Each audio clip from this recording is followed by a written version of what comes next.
সুপ্রভাত বন্ধুরা, দেখো আজকে হচ্ছে সানডে। তা হ্যাপি সানডে সকলকে। আর সকালবেলায় বাসি কাজটা সেরে নিয়ে এদিকে কড়াইয়ে বসিয়ে দিয়েছি চাউমিন সেদ্ধ করতে। তা চাউমিনটা আমার সেদ্ধ হয়ে গেছে, আর ওইদিকে দেখতে পেলে বাটিতে চায়ের জলটা মেপে নিয়েছিলাম। তো যাই হোক, চাউমিনটা যতক্ষণ সেদ্ধ হয় নামিয়ে নিয়েছি, ততক্ষণে আমার এদিকে চাটাও কমপ্লিট হয়ে গেছে। চাটাও ছেঁকে নিয়েছি কর্তাল আর আমার।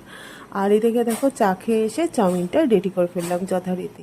আর আজকে যেহেতু সানডে, কর্তা নিয়ে আসলো বাজার থেকে চিকেন।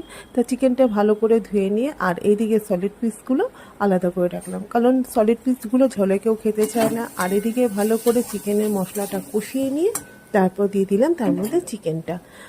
তো যাই হোক, সানডে চিকেন তো বানাতেই হবে।